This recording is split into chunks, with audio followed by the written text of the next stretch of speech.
Hello everyone and welcome to our channel. And today I'll be reading Malta Characters Listener by me. So let's get into it. Gita Mioka. Now you've been dating for a while, but you've only just kissed. And that was the end of it. That was all the two of you ever done. So of course, you wanted to take things up a notch and try and make things more exciting between the two of you. You could not be blamed for it. After all, it was only fair that you wanted to do more things with Gio. You loved him dearly after all. He meant a lot to you, and that's why you wanted to love him in more ways than one. And that's also why you were wearing that short, tight dress that you wear, wanting to get his attention in any way, hoping he would even glance your way today. You don't even know if this would be enough to catch him off guard. You don't know what he likes yet. You have no idea if this would be enough. After all, it's not like you would always glance at people who wore revealing things, but you hoped that as his girlfriend, you would have some advantage, and that he would look at you out of all the people that he could look at, because you would be special to him, just as he was special to you in more ways than one. And then you felt it as soon as you left your room and wandered across the living room. You felt his gaze, as steady as it ever was, but in all the different places that it usually was not.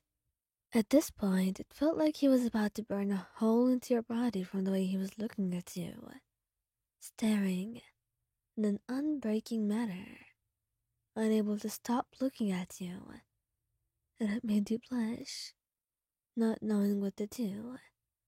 Perhaps you had not expected such a strong reaction, and for him to blush when he turned around to face him. And then he looked away, nervous, fidgeting, as if unsure what to really say or do. But then he looked at you, and there was that look in your eyes. That look that told him it would be safe to push his luck a little bit and hope for something more than just the ability to look at you. Mayan, would you please come sit next to me? He asks, not really sure how to say this in a better way. He just wants you to sit next to him, at least as a way of starting things, and thankfully you do not refuse and decide to sit next to him, much to his relief. And then you proceed to do something. You wrap your arms around his waist and bury your face into his shoulder, and he feels like he's about to slowly lose control. So he takes a deep breath and kisses the top of your head. You have no idea what you do to me, and if you do, then you're truly evil, Mayan. You could hear the amusement in his voice, and you lean up, kissing his lips softly and cupping his face in your hands. Perhaps I'm evil then. I would like to be. And just as you do that, he smiles and pulls you in for another kiss. And this time, he deepens it. Mitro. Mitro was actually a lot different.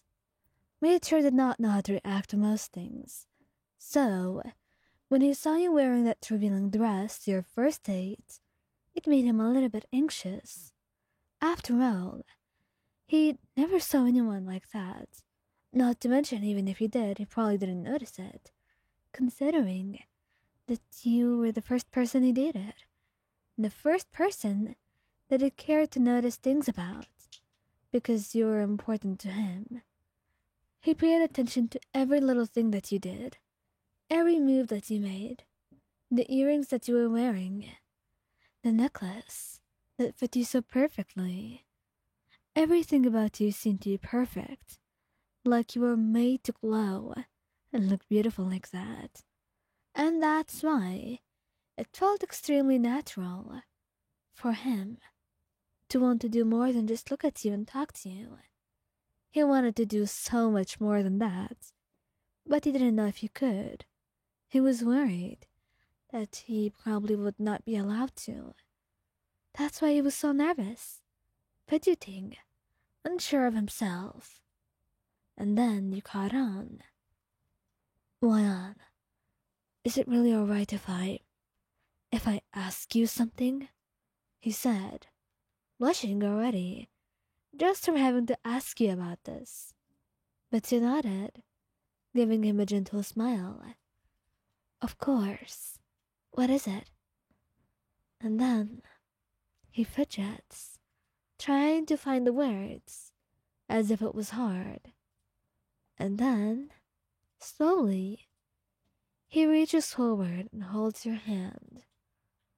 I want to kiss you, I think, he said, a little bit breathless, and you blushed at that, smiling at him. You want to? Are you sure? And then he nodded. He was so nervous, unable to think clearly, and not knowing exactly what he wants. But if there's anything he knows, it's that he wants this. So he leans in and kisses you. You blush brightly, but soon enough you're melting into it, wrapping him and pulling him closer. And then you deepen the kiss, surprising him completely and catching him off guard. When he pulls away, though, he's smiling, breathless and blushing and bright red in the face. But he's happy, and so are you. I think I've wanted this more than I realized, he said, a hint of nervousness to his voice. But you could tell it was a happy kind of nervousness. He was ecstatic, and honestly, so were you. You kissed his cheek, smiling. I think I needed it too. That's why I was wearing all of this, by the way. I wanted to get your attention, one way or another, and I thought this would help. You giggled softly, and you know what? I think it worked out. He laughed softly at that. I suppose you're right.